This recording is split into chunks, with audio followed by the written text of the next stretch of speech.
میں جانتا تھا کہ یہ کتابیں میرے پاس کیوں بھجوائی ہیں۔ بہنا کام کر رہا تھا، ترشولی کی کرنے کی کوشش کر رہا تھا۔ بڑی ماں کی جھونپڑے کٹ کٹ کر ڈھیر لگا رہتا تھا کیا گیا تھا، اور بڑی ماں اب زندہ ہی جا رہی تھی۔ دور دور سے مرد اور عورتیں منت اور مرادیں مانگنے آنے والوں کا کہنا تھا کہ جب سے بڑی ماں دوبارہ ہے بڑی بابرکت ہو گئی ہے۔ پہلے کچھ بھی نہیں جانتی تھی، لیکن اب وہ دن بھر پڑھنے لگی تھی۔ وہ قرب و جوار، مٹھائیاں، ہری الائچیاں وغیرہ دیا کرتے، کوئی اس کے پاس آ جاتا تو وہ اس کی مدد کی تھی۔ بہرحال ایسے واقعات ہو چکے تھے جو بڑی ماں کو باقاعدہ ایک بزرگ کی حیثیت دے چکے تھے۔ جھونپڑی والوں کی تو گویا چاندی ہو گئی تھی۔ بڑی ماں کے پاس ایک بڑا سا آئینہ پہنچا دیا گیا تھا اور وہاں وہ بیٹھی اپنے چہرے کو دیکھتی رہتی تھی۔ اس کے بال تیزی سے گر رہے تھے، مگر پھر بھی ماتھے پر سرخ رنگ کا ہیئر بینڈ پڑا رہتا تھا۔ یہ ہیئر بینڈ نہ جانے اس کے پاس کہاں سے آیا تھا۔ بہرحال ایک بار امی اور ہماری گلی کی دوسری عورتیں بھی بڑی ماں کو دیکھنے گئی اور ان کے پاس جا کر ان سے باتیں کرنے لگی۔ یہ تھے وہ حالات و واقعات جو تیزی سے گزر رہے تھے۔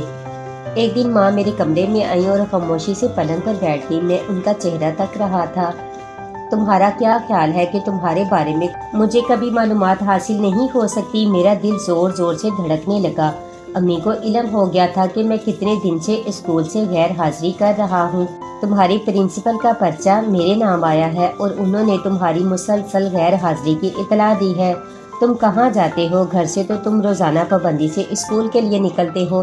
امی، آپ کو آئندہ کوئی شکایت نہیں ہوگی۔ میرے سوال کا جواب دو کہ اب تک کہاں جاتے رہے ہو؟ مجھے کچھ کتابوں کی تلاش تھی امی۔ کتابوں کی؟ انہوں نے میز پر رکھی ہوئی کتابوں کی طرف اشارہ کیا۔ جی، کیا ہو گیا ہے تمہیں؟ آخر پہلے تو تم پڑھائی کے چور نہیں تھے، اب تو تمہاری طبیعت بھی ٹھیک رہتی ہے، اس بلا سے بھی تمہیں نجات مل چکی ہے، پھر آخر تمہیں کیا ہو گیا ہے؟ میری آنکھوں میں آنسو تیرنے لگے۔ اب بھلا میں انہیں کیسے بتاتا کہ وہ بلا اب تک موجود ہے اور اب پہلے سے زیادہ خطرناک ہو گئی ہے؟ فضول باتیں نہ کرو، اس سے پہلے کہ میں تمہیں کوئی سخت سزا دینے پر آمادہ ہو جاؤں، اپنے آپ کو سنبھالو۔ میں خاموش ہو گیا۔ امی چلی گئیں تو میں نے پھر ایک بار صورتحال پر غور کیا کہ کیا کرنا چاہیے مجھے۔ بہن کی موت کو بھول کر تعلیم پر توجہ دوں یا ترشولی سے بچنے کی کوشش کروں، جو میری بہن کی زندگی چھیننے کے بعد اب نورین کے پیچھے پڑی ہوئی تھی۔ اس نے نورین کو قتل کرنے پر تقریباً آمادہ ہی کر لیا تھا۔ بڑی سنگین صورتحال تھی۔ غرض یہ کہ وقت اسی طرح گزر رہا تھا۔ وہ تو اتفاق کی بات تھی کہ قدرت نے نورین کو بچا لیا تھا، لیکن بہرحال میں نے شکست تسلیم نہیں کی تھی۔ انتقام کے جذبے نے میرے دل و دماغ پر گہرا اثر ڈالا تھا۔ صحت گر گئی تھی، نظام ہضم بگڑ گیا تھا، کئی وقت بھوک نہیں لگتی تھی، اسکول کی پڑھائی سے نفرت ہو گئی تھی۔ ادھر میرے اہل خانہ نے رخسانہ کو صبر کر لیا تھا، لیکن نہ جانے کیوں مجھے صبر نہیں آ رہا تھا۔ ایک دن میں بیٹھا انہی سوچوں میں ڈوبا ہوا تھا کہ اچانک مجھے ایک بات یاد آئی اور میں تیزی سے نکل کر امی کے پاس پہنچا جو باورچی خانے میں کھانا پکا رہی تھی۔ مجھے ایک بات کا جواب دیں گی امی؟ کیا آپ نے رخسانہ کو بلا دیا ہے؟ امی لرز سی گئیں، پھر ہلکی سی آواز میں بولی، کیوں پوچھ رہے ہو یہ بات؟ مجھے ایک بات کا جواب دیجیے۔ سنا ہے کہ جب رخسانہ کو قبرستان لے جایا جا چکا تھا وہ آپ کو نظر آئی تھی اور اس نے رونے سے منع کیا تھا اور کہا تھا کہ اگر آپ نے اس کی یاد میں آنسو نہیں بہائے تو وہ آئندہ بھی آپ کے پاس آتی رہے گی۔ آپ ہی نے مجھے یہ بات بتائی تھی۔ ہاں، تو پھر کیا وہ دوبارہ آئی؟ میں نے پوچھا، اور امی جان نے دوپٹے کے پلو سے آنکھوں میں آئے ہوئے آنسو خشک کر کے آہستہ سے کہا، میری بچی نے جھوٹا وعدہ نہیں کیا تھا۔ میرے دل کی دھڑکنیں تیز ہو گئی۔ میں نے کہا، اس کا مطلب ہے وہ آپ کے پاس آتی ہے؟ امی کوشش کے باوجود اپنے منہ سے نکلنے والی سسکی کو نہیں روک سکیں۔ انہوں نے آہستہ سے کہا، قریب نہیں آتی، دور کھڑی رہتی ہے، پاس بلاؤں تو ہنسنے لگتی ہے، اسے سینے سے لگانے کے لیے دل کیسا دل ملاتا اور تڑپتا رہتا ہے، میں تمہیں بتا نہیں سکتی۔ وہ آپ سے باتیں نہیں کرتی ہے، جو پوچھتی ہوں اس کا جواب دیتی ہے۔ آپ اس سے کیا کیا پوچھتی ہیں؟ امی اپنی مرحوم بیٹی کے تصور سے ہی خوش ہو گئی تھی۔ انہوں نے معصوم سی آواز میں کہا، بس یہی کہ کیسی ہو رخسانہ، اور کچھ نہیں۔ میں نے پوچھا تو وہ چونک سی پڑی، ان کا چہرہ سکڑ گیا، آنکھوں میں آنسو تیرنے لگے۔ کہنے لگی، تم نے اسے بھگا دیا، نہ تم مجھ سے بولتے نہ میں تمہاری طرف متوجہ ہوتی۔ میری نگاہیں چاروں طرف گھوم گئی۔ میں نے کہا، تو وہ یہاں آئی تھی؟ بہت دن کے بعد آئی تھی۔ کہاں کھڑی تھی وہ؟ آپ نے مجھے کیوں نہیں بتایا؟ تمہارے پاس ہی تو کھڑی تھی، تمہیں دیکھ کر مسکرا رہی تھی، ہاتھ بڑھا کر تمہارے ماتھے کے بال درست کرنا چاہتی تھی کہ تم بول پڑے۔ نہ جانے کیوں میرے دل کی دھڑکن تیز ہو گئی۔ امی نے پھر کہا، تمہیں اس کی خوشبو محسوس نہیں ہو رہی؟ میں نے ایک دم محسوس کیا کہ ایک عجیب سی خوشبو گھر میں پھیلی ہوئی ہے۔ امی نے کہا، یہ جنت کی خوشبو ہے۔ میں بڑا متاثر ہو گیا تھا ان تمام باتوں سے۔ میں نے امی سے کہا، امی اب کہ رخسانہ آئے تو اسے یہ بتا دے کہ میں بھی اسے دیکھنا چاہتا ہوں۔ امی نے میرے حسرت بھرے لہجے کو محسوس کیا اور بولی، بہت سی باتیں سوچتی ہوں کہ یہ کہوں گی وہ کہوں گی، لیکن وہ نظر آتی ہے تو خیریت پوچھنے کے علاوہ کچھ بھی نہیں بول پاتی۔ اس کی زبان کینچی کی طرح چلتی ہے تو کسی طرح رکنے میں نہیں آتی۔ باتونی تو وہ صدا کی تھی، لیکن موت کے بعد وہ بہت زیادہ بولنے لگی ہے۔ وہ تمہارا پیغام پہنچا دوں گی۔ اسی وقت دروازے کی گھنٹی بجی۔ باہر کوئی دروازے کی گھنٹی بجا رہا تھا۔ کہیں دور مت نکل جانا، کھانا تیار ہے، امی نے کہا۔ میں نے باہر نکل کر دیکھا تو وہی پولیس افسر جس کا نام داراب بتایا تھا کھڑا مسکرا رہا تھا۔ اس وقت وہ یونیفارم میں تھا۔ میں نے اسے پہچان کر کہا، ہیلو، کیسے ہیں آپ؟ بس ایسے ہی ادھر سے گزر رہا تھا، سوچا تمہاری خیر خبر لے لوں، نہ جانے کیوں تم سے ایک محبت سی ہوتی ہے۔ کہو کیسی گزر رہی ہے؟ اللہ کا شکر ہے، آؤ تھوڑی دیر بیٹھ کر باتیں کریں۔ اس نے سامنے پڑی ہوئی بینچوں کی طرف اشارہ کرتے ہوئے کہا، کوئی خاص بات ہے داراب صاحب؟ میں نے کہا، نا کہ تم سے اچھی خاصی دوستی ہو گئی ہے۔ ویسے میں تمہیں ایک خاص بات بتاؤں، تم نے جس روح کا تذکرہ مجھ سے کیا ہے اس نے ایک اور لڑکے کو بھی قتل کر دیا ہے۔ آپ کا مطلب ہے ترشولی نے؟ شاید، میرا خیال ہے ایسی بات نہیں ہے، کیونکہ وہ اب کسی کو قتل نہیں کر سکتی۔ کیوں؟ ایسی کیا خاص بات ہو گئی ہے؟ بس میرا یہی خیال ہے، ہمیں جس لڑکے کی لاش ملی ہے اس کا بازو بالکل اسی طرح کاٹا گیا ہے جس طرح تمہاری بہن رخسانہ کا بازو کٹا تھا، اور اس کے بعد فادر جیکسن کا۔ تو کیا ہو سکتا ہے؟ لیکن یہ بھی ہو سکتا ہے کہ وہ کوئی اور ہی ہو۔ پولیس آفیسر ہنسنے لگا، پھر بولا، تعجب کی بات ہے کہ تم ترشولی کی حمایت کر رہے ہو۔ میرے ذہن میں ایک اور بات ہے جناب، وہ یہ کہ ترشولی اب رو نہیں رہی۔ کیا مطلب؟ آپ یقین نہیں کریں گے، لیکن اب وہ ایک بوڑھی عورت کا روپ دھار چکی ہے۔ پولیس آفیسر ہنسنے لگا، پھر بولا، تھوڑی دیر کے بعد تم کہو گے کہ وہ ماں بننے والی ہے۔ نہیں، میں یہ بات بالکل نہیں کہوں گا۔ آپ نے خود ہی اس کا ذکر چھیڑا تھا کہ اس نے ایک لڑکے کا قتل کر دیا۔ آپ روح پر بھی یقین نہیں رکھتے اور روح کو ہی اس کے قتل کا ذمہ دار قرار دیتے ہیں۔ بس ایسی ہی تعجب کی بات ہے کہ آج کل ایک ہی اندازے کے قتل ہو رہے ہیں۔ موت کے بعد قتل ہونے والے ایک ہاتھ سے محروم ہوتے ہیں۔ ہر ممکن تلاش کے باوجود ہمیں ان کے ہاتھوں کا کوئی پتہ نہیں چلا۔ صرف تم ہو کہ جو کہتے ہو کہ ان ہاتھوں کو کسی روح نے اڑایا ہے۔ پھر تم کسی روح کا نام بھی بتاتے ہو جو ترشولی ہے۔ کوئی شخص خود کو روح ظاہر کر کے یہ چکر چلا سکتا ہے، لیکن وہ جو ان باتوں سے واقف ہو۔ خیر چھوڑو، میں یہ کہنا چاہتا تھا کہ ہمیں تمہاری مدد کی ضرورت ہے۔ میں کیا مدد کر سکتا ہوں بھلا؟ تم روح سے ڈرتے ہو؟ نہیں، بالکل نہیں۔ ویسے بھی آپ روحوں کی موجودگی سے انکار کرتے ہیں۔ میری بات سنو، میں تمہیں اس قتل کا واقعہ سناتا ہوں۔ ایک 16 سالہ لڑکا جس کا نام توفیق ہے اپنی خالہ سے ملنے کے لیے جاتا ہے۔ رات کو 8:30 بجے کے درمیان اس کا خالہ زاد بھائی اس کے پاس پہنچتا ہے، گمشدگی کی اطلاع دیتا ہے۔ بہرحال سامنے والی جھونپڑیوں کے پیچھے اس کی لاش ملتی ہے جس کا بازو کٹا ہوا ہے۔ ایسا لگتا تھا جیسے مقتول نے اپنی جان بچانے کی پوری کوشش کی ہو۔ اس کے بائیں ہاتھ کی مٹھی میں لال رنگ کا ایک ہیئر بینڈ تھا۔ لال رنگ کا ہیئر بینڈ بڑی عجیب سی سچویشن تھی۔ لڑکے کی لاش میں ان جھونپڑیوں کے عقب میں ملی تھی، اور انہی جھونپڑیوں میں سے ایک میں ترشولی بڑی ماں کی حیثیت سے رہتی تھی۔ اس نے اپنی پیشانی پر لال رنگ کا ہیئر بینڈ لگانا شروع کر دیا تھا۔ میرے علاوہ کسی کو علم نہیں تھا کہ وہ ہیئر بینڈ اس کے پاس کہاں سے آیا تھا۔ پولیس آفیسر نے چونک کر مجھے دیکھا۔ کیوں؟ لال رنگ کے ہیئر بینڈ کا سن کر تم چونک کیوں گئے؟ مجھے پورا یقین ہو گیا تھا کہ اس لڑکے کو اس بڑی ماں نے ہی قتل کیا ہوگا، مگر میں پولیس آفیسر کو اصل بات بتاتے بتاتے رک گیا۔ نہیں، میں ایسے کسی شخص کو نہیں جانتا۔ پھر تم سرخ رنگ کے ہیئر بینڈ کے ذکر پر کیوں چونکے تھے؟ تعجب ہوا تھا مجھے، کیونکہ میں نے آج تک کسی مرد کو سرخ رنگ کے ہیئر بینڈ میں نہیں دیکھا تھا۔ عورتوں کو دیکھا تھا۔ عورتیں تو عام طور سے اس طرح کے بینڈ استعمال کرتی ہیں۔ میرا خیال ہے کہ تم کچھ چھپانے کی کوشش کر رہے ہو۔ بہرحال چھوڑو، اگر تم تھوڑا سا تعاون کرو تو ہم آسانی سے اس تک پہنچ سکتے ہیں۔ مجھے بتائیے کہ میں کیا کر سکتا ہوں۔ ہمیں اس روح کے بارے میں بتاؤ جو تم سے ملنے آتی ہے۔ پہلے تاریکی میں نظر آتی تھی، مگر اب نہیں آتی۔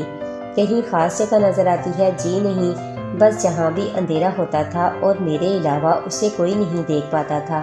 شکل و صورت کیسی تھی اس کی؟ بس خوفناک صورت تھی، کالی تھی، بڑے بڑے سفید دانت اور کھال جگہ جگہ سے ادھڑی ہوئی تھی۔ اس طرح خوفناک چہرہ ہوتا تھا کہ اسے دیکھ کر رونگٹے کھڑے ہو جاتے تھے۔ کب سے کب تک نظر آتی تھی؟ بس تھوڑے عرصے پہلے تک اور میری بہن کی موت تک۔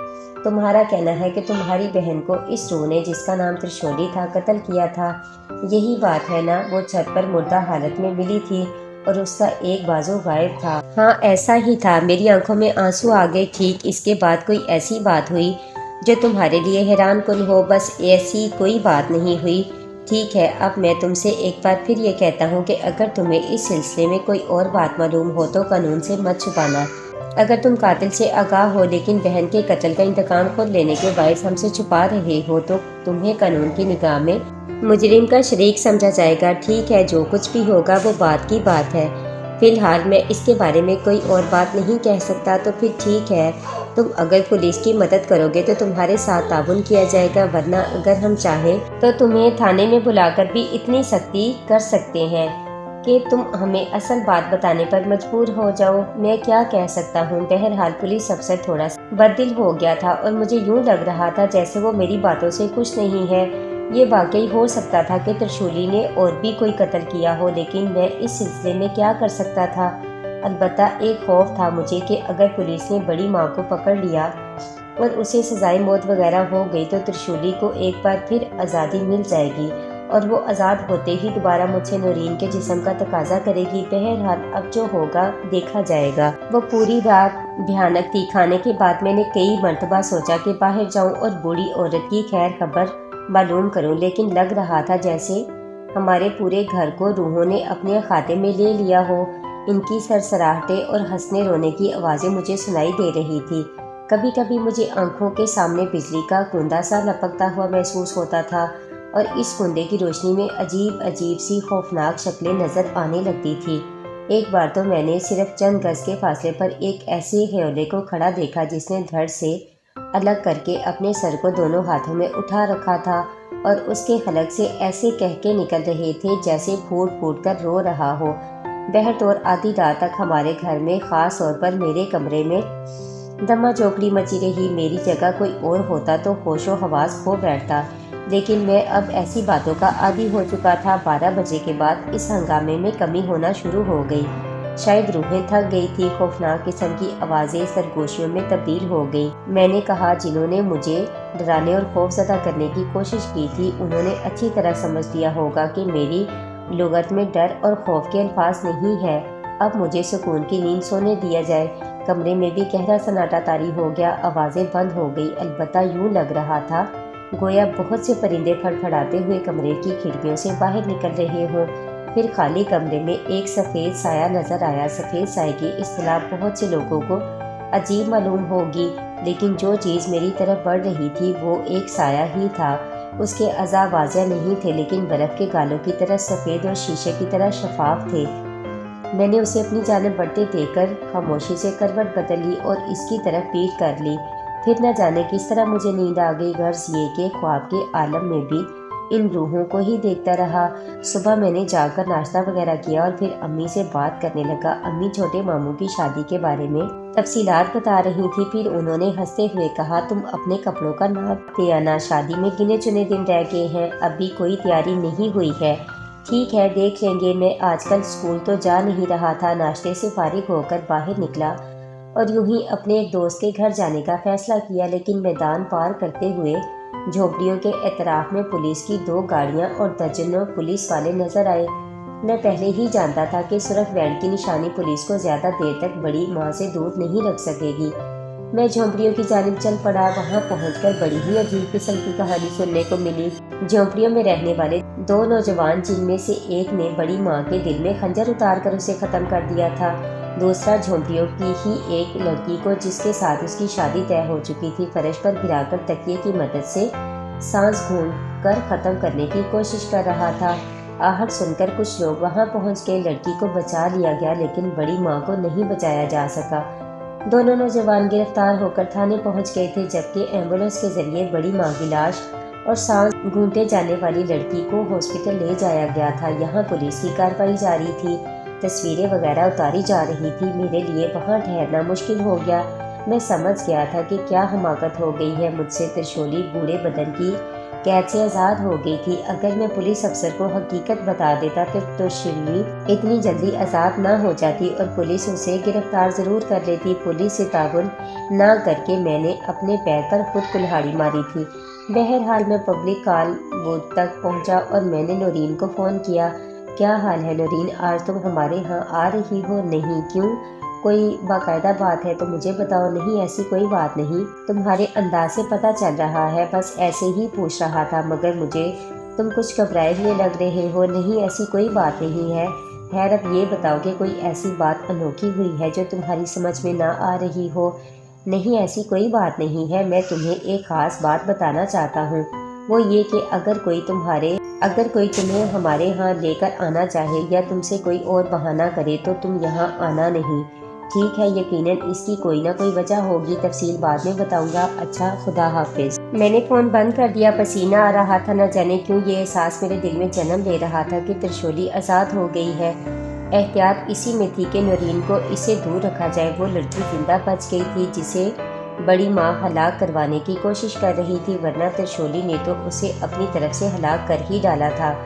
اس غریب کو قتل کرنے کے لیے بھی ترشولی نے گلا گھونٹے جانے والا وہی طریقہ استعمال کرنے کی کوشش کی تھی جس پر وہ مجھ سے عمل کرانا چاہتی تھی، مگر کامیاب نہیں ہو سکی۔ بہرحال آج کا دن بڑا پریشان کن دن تھا۔ بوڑھی ماں کی جھونپڑی ہنوز پولیس کے گھیرے میں تھی۔ مجھے داراب نظر آیا جو مسکرا رہا تھا اور مجھے دیکھ کر میری طرف آ رہا تھا۔ مجھے یقین تھا کہ تم اس طرف ضرور آؤ گے۔ خیریت؟ تم دیکھ نہیں رہے کتنی بڑی خیریت ہے؟ ہم سے تھوڑی سی چوک ہو گئی، اگر ہم رات کو ہی اس بوڑھی عورت کو گرفتار کر لیتے تو اس کے قتل کی نوبت نہ آتی۔ تم نے آج تک یہ بات چھپائی ہے کہ ترشولی کون تھی، لیکن میں اب آپ سے کوئی بات نہیں چھپاؤں گا۔ وہ ترشولی ہی تھی اور اس بوڑھی عورت کے مرنے کے بعد اس کے جسم پر قابض ہو گئی تھی۔ داراب ہنسنے لگا۔ اس نے کہا، یقیناً تمہیں بے وقوف بنایا گیا ہے۔ جھونپڑی والے اسے کوئی بہت سی پہنچی ہوئی عورت سمجھتے تھے اور اس سے اپنے کام بھی لیا کرتے تھے اور اس سے بددعائیں بھی کرایا کرتے تھے۔ بددعائیں کیسے عقیدت مند ہو، کیا تمہیں اتنا بھی نہیں معلوم کہ اس سے دعاؤں کی جگہ بددعائیں کرائی جاتی تھی؟ نہیں، مجھے واقعی نہیں معلوم۔ جس دن وہ مر کر دوبارہ زندہ ہوئی تھی میں اسے ایک بار دیکھنے آیا تھا اور یہ معلوم ہونے کے بعد کہ وہ زندہ نہیں ہوئی بلکہ ترشولی اس کے بدن میں داخل ہو گئی ہے، خوف کی وجہ سے وہ دوبارہ کبھی ادھر نہیں آیا۔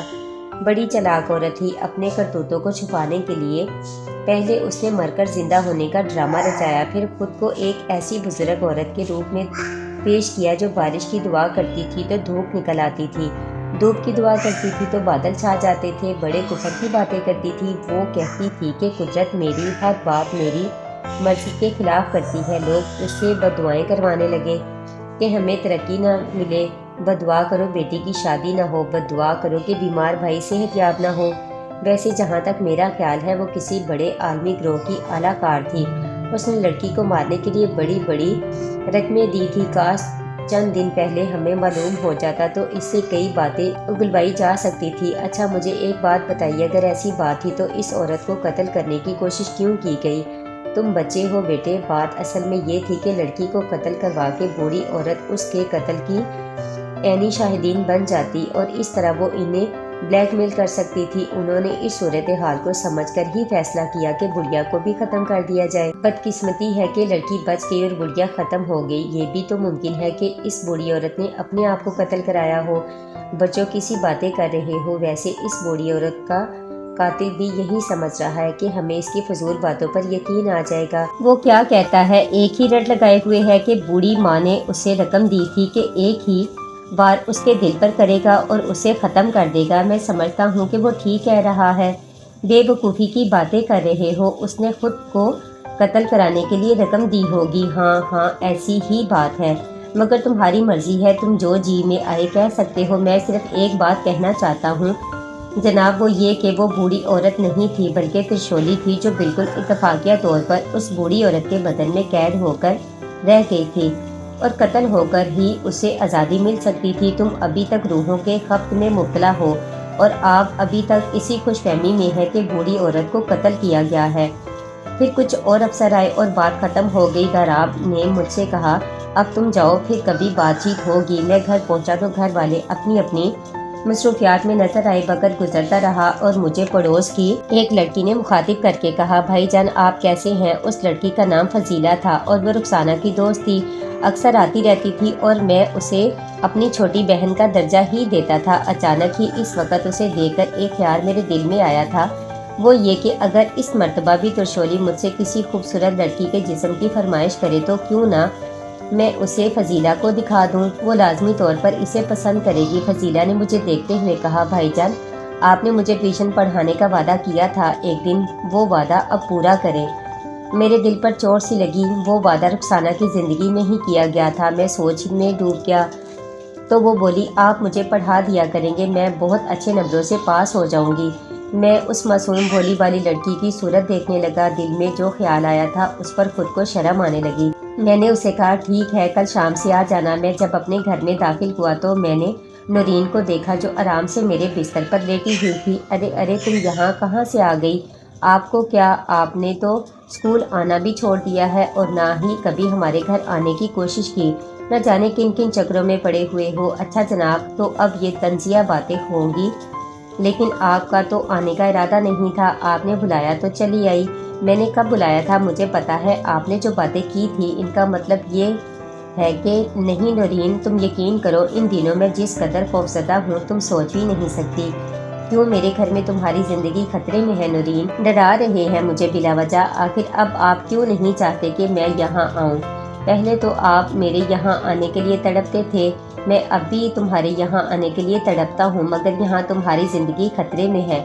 فضول باتیں ہیں سب، میں نہیں مانتی۔ تمہیں اس بات کا علم ہے کہ میں اب ایک آسیب زدہ شخص کی حیثیت رکھتا ہوں؟ میں نے کہا میں ان تمام باتوں کو نہیں مانتی۔ اب میں آپ کو ایک بات بتاؤں، آپ کی والدہ محترمہ کیا کہہ رہی تھی بتاؤ؟ کیا کہہ رہی تھی کہ نورین تم مجھے اتنی پیاری لگتی ہو کہ دل چاہتا ہے دل چاہتا ہے، یہ کہہ کر انہوں نے میرے ماتھے کو چوم لیا تھا اور پھر آہستہ سے کہنے لگی اگر زندگی نے وفا کی تو میں تمہیں اپنی بہو بناؤں گی۔ اوہو اچھا تو پھر تم نے کیا جواب دیا؟ میں نے مسکرا کر پوچھا۔ کچھ بھی نہیں، بس ایسے ہی۔ وہ ہنسنے لگی۔ اچانک مجھے ترشولی کا خیال آیا جو فضاؤں میں منڈلانے اور نورین کا جسم حاصل کرنے کے لیے آزاد ہو چکی تھی۔ اس نے جو کچھ کہا تھا وہ بڑا خطرناک تھا۔ نورین میری شکل دیکھ رہی تھی۔ میں نے کہا کاش تمہاری زندگی کو کوئی خطرہ نہیں ہوتا۔ میں سوچنے لگا کہ اسے ترشولی کے بارے میں بتاؤں یا نہ بتاؤں، لیکن پھر میں نے خاموشی ہی اختیار کر لی تھی۔ نورین میرے ساتھ کافی باتیں کرتی رہی، میں خاموشی سے اس کی باتیں سنتا رہا۔ دوسرے دن نورین چلی گئی، میں نے اسے بہت سی دعائیں دی تھی، پھر میں نے دوسرے کاموں میں مصروف ہو گیا اور اتفاق کی بات یہ ہے کہ یوں ہی بے خیالی کے عالم میں میدان کی جانب جا نکلا۔ مجھے جھونپڑیوں کے پاس بہت سے لوگ نظر آئے، پتہ چلا بوڑھی ماں کے کفن دفن کی تیاریاں کی جا رہی ہیں۔ پولیس کے چند افراد بھی موجود تھے۔ جھونپڑی والوں نے چندہ وغیرہ کر کے بوڑھی ماں کے کفن دفن کی تیاریاں کی تھی۔ ایک پولیس والا میرے پاس پہنچ گیا، اس نے مجھے داراب کے ساتھ باتیں کرتے ہوئے دیکھا تھا۔ سلام دعا کے بعد اس نے کہا تمہیں پتہ چل گیا ہوگا یہ بوڑھی عورت کوئی معمولی عورت نہیں تھی بلکہ کسی غیر ملکی تنظیم کے ایجنٹ کے طور پر کام کر رہی تھی۔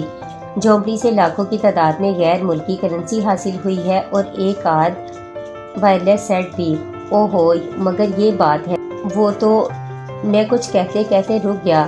پھر میں نے کہا اور اس لڑکی کا کیا حال ہے جس کے تکیے کے ذریعے سانس روکنے کی کوشش کی گئی تھی؟ ٹھیک ہے وہ، لیکن اس نے اپنی جھونپڑی میں واپس آنے سے انکار کر دیا ہے۔ وہ کہہ رہی تھی کہ جہاں کے لوگ میری جان کے دشمن ہوں گے میں وہاں نہیں جاؤں گی، مگر لڑکی کے ماں باپ تو یہیں رہتے ہیں، اس کا پورا کنبہ انہی جھونپڑیوں میں رہتا ہے۔ لڑکی کہتی ہے کہ وہ وہاں نہیں جائے گی۔ تھوڑی دیر تک میں وہاں رکا اور اس کے بعد جھونپڑیوں کے درمیان گندی گلی سے ہوتا ہوا سڑک کی طرف بڑھا۔ ایک جگہ عورتیں اور لڑکیاں کھڑی باتیں کر رہی تھی اور یہ باتیں غالباً اسی لڑکی کے بارے میں ہو رہی تھی۔ ایک عورت کہہ رہی تھی میں نے تو اس کی ماں سے پہلے ہی کہا تھا کہ اس کے ہاتھ پیلے کر دو ورنہ کچھ گل کھلا دے گی، میرے قدم ہلکے ہو گئے۔ دوسری عورت نے کہا یہاں آنے سے انکار کر کے اس نے ماں باپ کی ناک کٹوا دی، آج کل نچلے گھروں کی لڑکیاں ہی زیادہ بگڑ رہی ہیں۔ میں نے اسے کئی بار ایک لڑکے کے ساتھ اسکوٹر پر آتے جاتے دیکھا تھا۔ چلو اب کیا کیا جائے، وہ جانے اور اس کے ماں باپ جانے، بس جو ہے وہی دیکھنا ہوگا۔ بہرحال یہ سارے کام ہو رہے تھے، ایک طرف امی اپنے بھائی کی شادی میں مصروف تھی اور چونکہ نعیمی صاحب کے خاندان سے ہمارا تعلق ہو رہا تھا، اس لیے اب نورین کو بھی یہاں آنے جانے کی آزادی مل گئی تھی اور وہ اکثر یہاں آ جاتی تھی۔ وقت گزرتا رہا، شادی کی تیاریاں تیزی سے جاری تھی، کوئی بھی موقع ہوتا ہم رخسانہ کو نہیں بھولتے تھے۔ ان دنوں تو وہ بہت ہی یاد آ رہی تھی، اس وقت بھی ہم اسی کی باتیں کر رہے تھے۔ نورین بھی ہمارے گھر میں ہی موجود تھی، اب وہ گھر کے سارے کام کاج اسی طرح کیا کرتی تھی جیسے گھر کی بہو ہو۔ اس نے چائے کی پیالی لا کر ہمارے سامنے رکھی تو بھائی جان نے چونک کر پوچھا، ارے یہ نورین گھر کے کام کیوں کر رہی ہے؟ کیوں جناب، کیا یہ آپ کا اپنا ہی گھر ہے صرف؟ نورین نے بچوں کی طرح لڑنے والے انداز میں کہا اور میں ہنسنے لگا۔ نورین کی آمد میرے لیے خود بڑی خوشی کا باعث تھی۔ پھر نورین واپس چلی گئی۔ میرا ذہن نہ جانے کون کون سے خیالات میں ڈوبا رہتا تھا۔ وہ لڑکی جسے قتل کرنے کی کوشش کی گئی تھی ہسپتال میں تھی۔ میرا دل چاہا کہ میں اس سے معلومات حاصل کروں۔ میرے دل میں اسے دیکھنے کی خواہش تھی جو قتل ہوتے ہوتے رہ گئی تھی۔ میں ہسپتال پہنچا اور اس لڑکی کو تلاش کرنے لگا جسے رانی کے نام سے پکارا جاتا تھا۔ اس کا نام کچھ اور تھا جو شاید پہلے مجھے معلوم ہوا تھا، لیکن یہ جو ابھی مجھے پتہ چلا وہ رانی کے نام سے جانی جاتی ہے۔ میں نے پہلے کبھی اسے نہیں دیکھا تھا لیکن معلومات حاصل کی جا سکتی تھی۔ اچانک ہی ایک بستر سے آواز آئی، سنو ادھر آؤ۔ ایک سیاہی مائل سانولے رنگ کی لڑکی تکیے سے ٹیک لگائے بیٹھی تھی اور اشارے سے مجھے بلا رہی تھی۔ میں اس کے بستر کے پاس پہنچا تو وہ بولی، کون ہو تم؟ میرا نام سکندر ہے، میں نے تمہیں بڑی اماں کی جھونپڑی پر بارہا دیکھا ہے، کیا تم رانی ہو؟ میں نے غور سے اس کا جائزہ لیا۔ گھٹا ہوا جسم تھا، لباس معمولی نہیں تھا۔ جھونپڑیوں کے سامنے سڑک پار کر کے میدان پڑا تھا۔ میدان پار کرنے کے بعد بائیں جانب مکانوں کی جو قطار ہے، میں انہی میں سے ایک میں رہتا ہوں۔ اکثر میں بڑی اماں کے پاس آتا جاتا رہتا تھا۔ میں نے سنا تھا کہ تمہیں کسی نے ختم کرنے کی کوشش کی تھی، اب کیسی ہو؟ اب ٹھیک ہوں، ویسے میں بھی ایک دو بار تمہارے گھر آئی ہوں۔ بیٹھو۔ تم میرے گھر کیوں آئی تھی؟ کبھی کبھی جب ہماری جھونپڑیوں میں پانی ختم ہو جاتا تھا تو میں تمہارے ہاں سے پانی بھر کر لاتی تھی۔ ایک دو بار میں نے تمہارے گھر کے چھوٹے موٹے کام بھی کیے۔ ویسے ایک بات کہوں، ہسپتال والے مجھے یہاں سے نکالنے پر تلے ہوئے ہیں، مگر میں نے کہہ دیا کہ مر جاؤں گی لیکن جھونپڑیوں میں کبھی نہیں جاؤں گی۔ تو کیا ہسپتال ہی میں رہو گی؟ وہ بھی رکھنے کو تیار نہیں۔ ڈاکٹر دھمکی دے کر گیا ہے کہ پولیس کے ذریعے مجھے دارالامان بھیج دے گا۔ دارالامان کیا ہوتا ہے؟ میں نہیں جانتا، میں نے سنا ہے کہ وہ ایک قسم کا جیل خانہ ہوتا ہے۔ اگر میں وہاں چلی گئی تو بالکل قید ہو کر رہ جاؤں گی۔ تمہیں معلوم ہے کہ میں تھوڑی دیر پہلے کیا سوچ رہی تھی؟ مجھے کیا معلوم؟ سوچ رہی تھی کہ میں چپکے سے کہیں بھاگ جاؤں، کہیں نہ کہیں تو پناہ مل ہی جائے گی۔ ویسے میں تم سے ایک بات کہوں، اگر تم مجھے اپنے ساتھ گھر لے چلو میں تمہارا بڑا احسان مانوں گی۔ نہیں بابا، یہ کیسے ہو سکتا ہے؟ میں تمہاری امی کو جانتی ہوں، وہ بڑی شریف اور رحم دل خاتون ہے۔ پھر بھی کچھ بھی ہے، تم ہمارے گھر نہیں رہ سکتی۔ تو پھر میں دارالامان ہی چلی جاؤں گی، یا پھر مجھے کوئی ترکیب بتاؤ۔ تم شیخ جی کو جانتی ہو جو مسجد کے پیچھے رہتی ہیں، ان کے خاندان والوں سے تمہاری دوستی ہے؟ مجھے پتہ چلا ہے کہ ان کا ایک لڑکا تمہیں اسکوٹر پر بٹھا کر گھمانے پھرانے بھی لے جاتا ہے۔ او، اتنا کچھ معلوم ہو چکا ہے تمہیں میرے بارے میں۔ خیر، اب جو ہوگا دیکھا جائے گا۔ میں ڈاکٹر سے کہہ دوں گا کہ تم اپنی جھونپڑیوں میں جانے کے لیے تیار ہو۔ بہرحال میں وہاں سے نکلا اور اس کے بعد سیدھا وہاں سے باہر چلا آیا۔ پھر ایک دکان پر پہنچ کر میں نے سوچا کہ انسپکٹر داراب سے بات چیت کی جائے۔ میں نے کوشش کی اور تھوڑی دیر کے بعد میرا رابطہ قائم ہو گیا، لیکن انسپکٹر داراب مجھے نہیں مل سکا تھا۔ میں گھر پہنچا تو گھر میں ابا جی کے علاوہ اور کوئی نہیں تھا۔ وہ نماز پڑھ رہے تھے۔ انہوں نے کہا، کھانا باورچی خانے میں رکھا ہے، جا کر کھا لو۔ امی کہاں ہیں؟ نورین کو چھوڑنے اس کے گھر گئی ہیں۔ خیریت؟ ہاں، اس کے ابو کو دل کا دورہ پڑا ہے، نماز کے بعد وہاں جاؤں گا۔ اوہو، نعیمی صاحب کو دل کا دورہ پڑا ہے؟ ہاں، بڑی مشکل کی بات ہے۔ بہرحال ہم لوگ تھوڑی دیر تک بات کرتے ہیں، پھر ابو نماز پڑھنے میں مصروف ہو گئے۔ امی جان نے شام کے کھانے کے لیے کوئی نئی چیز تیار نہیں کی تھی۔ میں نے جو کچھ بھی تھا کھانا کھایا۔ کھانا کھانے کے دوران مجھے رانی یاد آ گئی۔ نہ جانے میں اس سے ملنے کیوں چلا گیا تھا، پتہ نہیں کیا چکر چلا تھا۔ ابھی میں انہی باتوں کو سوچ رہا تھا کہ اچانک مجھے ایسا لگا جیسے کوئی بچہ میرے کندھوں کے پاس کھڑا ہنس رہا ہو۔ میں نے جلدی سے پلٹ کر دیکھا تو یوں لگا جیسے ہنسنے والے بچے نے جلدی سے منہ پر ہاتھ رکھ کر اپنی ہنسی